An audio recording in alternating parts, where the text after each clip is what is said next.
On 12th Feb 2025, a group of 3 men in Tamil Nadu brutally cut off the hand of a 20-year-old Dalit boy. The reason? These 3 men believed that a Dalit has no right to own a bike as prestigious as a Royal Enfield Bullet 350. This might sound like an extreme case to you, but it's an alarming reflection of how toxic the Indian motorcycle community is becoming.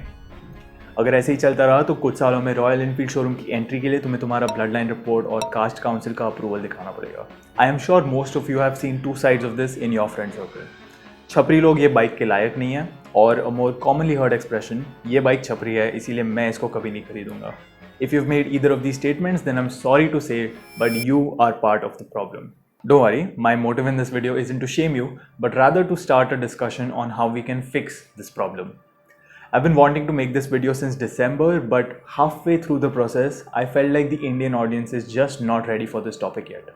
मुझे लगा कि comments में लोग मुझे लिब्रांडो बोल के चले जाएंगे before they even listen to what I have to say.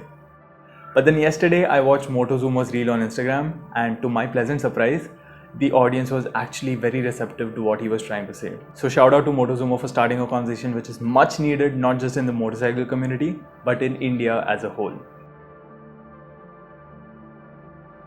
Before we talk about it in the context of bikes, let's understand what Chapri even means.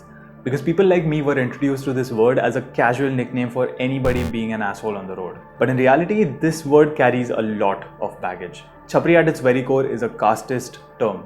It's short for the Chaparban tribe, who in the olden times used to build and repair rooftops. Today, this word has a slightly new meaning. These days, it doesn't matter if you belong to the Chaparban tribe or not. If you look like someone that comes from a lower middle class background, chances are that you will get typecast as a Chapri.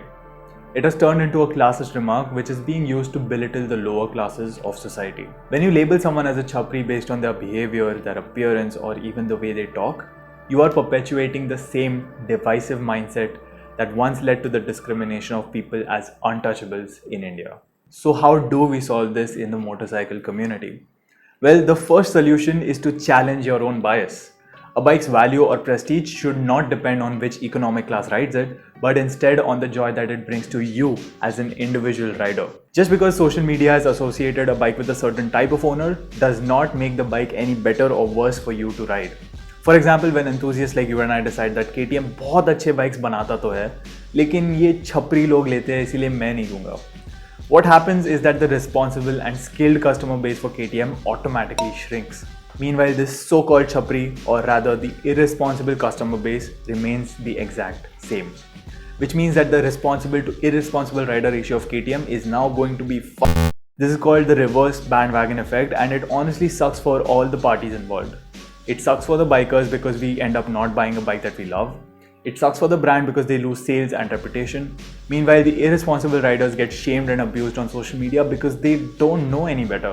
Not buying a KTM because it is Chapri is like saying कि मैं बिरयानी नहीं खाऊंगा क्योंकि मेरा पड़ोसी इसे हाथ धोए बिना खाता है. भाई तू अपनी प्लेट पे ध्यान दे, उसने तेरी बिरयानी में थोड़ी उंगली की है. It is massively stupid to let someone else's choices ruin your experience of something incredible. Bajaj, KTM and Royal Enfield are among the biggest victims of this because these companies have democratized style and speed. They have made the idea of looking good and going fast more accessible to a broader audience by breaking the money barrier. We should be celebrating that, but instead I hear people complain about this. Like, what the f do you want these companies to do? Do you want them to sell you a moderately good 10-year-old bike and charge you as much as a down payment for a 2 BHK home? Like, grow up, dude.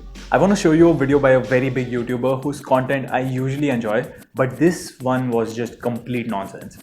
He's literally celebrating a price hike, claiming that it will stop poor people from buying KTMs and prevent them from ruining the brand's reputation. It's funny, just listen to this. KTM ने यहाँ पे एक बहुत smart move play किया है, and that is with the price. अगर आप इस गाड़ी का प्राइस देखोगे ना, compared to the previous version के नए वाले वर्जन का प्राइस 4500 रुपीज़ इंक्रीज हो गया है. इसका एक्स-शोरूम प्राइस है 2,03,000 रुपीज़, सो 2,03,000 रुपये. अब ये गाड़ी सस्ती नहीं है. सो यहाँ पे ना एक प्राइस बैरियर इंट्रोड्यूस कर दिया गया है. ये गाड़ी से कम प्राइस में आप NS 400 ले लोगे, हंटर ले लोगे, बहुत सी मोटरसाइकिल्स ले लोगे. तो यहाँ पे ना एक प्राइस बैरियर इंट्रोड्यूस कर दिया गया है, जिसकी वजह से बहुत से लोग इस मोटरसाइकिल को नहीं लेंगे, एंड दैट इज़ वाई अब छपरी कल्चर उतना ज़्यादा नहीं रहेगा. तो आपको ये मूव कैसा लगा? Do tell me in the comments. No hate to this guy, we all say stupid things sometimes. So let's move on to solution number 2. which is to stop giving respect and clout based on the brand or the monetary value of a bike. It creates an unnecessary hunger in the layman, be it rich or poor, to get an expensive bike, when in reality they can be much happier and more satisfied with something like a Splendor or a Unicorn because it would fit their lifestyle way better. Let me explain. Two-wheelers are the most commonly used mode of transport in India, with around 47% of people having at least one scooter or bike in the family. Maybe 2% of this population are genuine enthusiasts who are actively making an effort to ride skillfully. And that leaves us with 45% of people who treat two-wheelers as nothing more than a tool that gets them from point A to point B. Let's assume that 20% of these people see some aspirational value in buying a more expensive bike, the same way in which people are conditioned to aspire for a luxury car. But what these people don't always realize is that there is a fundamental difference between an expensive car and an expensive bike. Status के लिए car खरीदना ठीक है, understandable, लेकिन status के लिए bike खरीदना एक बहुत बड़ी गलती है. A premium car tries to give you a better overall experience in every way possible. All of these qualities improve very gradually as you climb up the price ladder. Premium bikes, on the other hand, only give a shit about going fast. The kind of jump in power you can make by just adding a few lakhs to your budget is exponential. The horsepower can literally double in a lot of cases. A high-performance bike is of absolutely no use to this 20% population because they haven't even developed the skills for it yet. They just think that the possession of a big bike will automatically make them a better rider. And more importantly, make them look cool. This has to be prevented on a government level. We need a tiered licensing system, and this is how it should be implemented in India. You will start with an A1 license where you are only allowed to ride a bike that is under 25 bhp. Then after 2 years, you get an option to upgrade your license to an A2 level, which will allow you to ride bikes of up to 60 bhp. After 2 years of that, you will get to upgrade to a full license, which will let you ride any bike that you want. I know, people will be quick to find loopholes to get the bigger bikes sooner than they should, but just the idea of making people aware that certain machines require a level of skill that they don't yet possess will go a long way in stopping them from buying something that they aren't even ready for. We love to glamorize the possession of fast bikes more than it even matters. The people outside this very niche 2% community try to replicate our passion for bikes by trying to buy their way into it with a big bike purchase. These people fail to actually enjoy the bike the way it was meant to because they don't care to learn how. This is why you will see so many practically unused bikes on the second-hand market. People upgrade too quickly before even knowing why they are doing it. Which is why solution number 3 is to create a more healthy aspiration. Just imagine how different things would be if we glamorized wearing motorcycle gear instead of the ownership of a high displacement bike. Because honestly, to me, riders like this look way cooler than people like this. Another thing you need to aspire for before wanting a new bike is learning new and complex skills like trail braking. Because then I think India would have a lot more people who actually become responsible motorcyclists instead of being a nuisance on the streets. The country needs more training schools and racetracks so that people can learn to ride better in a more controlled environment. Racetracks give you the opportunity to understand the limits of you and your machine.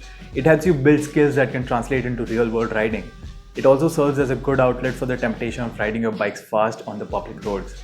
Sadly, there are only a few major racetracks in India, and if you don't live in close proximity to any of them, then the money and logistics just make track days more difficult to plan than a destination wedding. Finally, solution number 4 is to not use the word Chapri anymore, and to also call out the people who use it as a tool to belittle others. Because I really don't understand why you would say something like "Dekh kya Chapri jaisa bike chala raha hai," when instead you can just as easily go "Dekh kya Pagal, idiot. जैसा bike चला रहा है." See, I hurt feelings without bringing up caste or class at all. Like, subscribe and share if you enjoyed this video, and also comment your take on this topic. Let's start a productive conversation so that we can start a movement that makes the Indian roads and social media better for everyone. I will see you in the next video where I will rank the best and worst looking Mahindra cars ever, so subscribe if you don't want to miss it.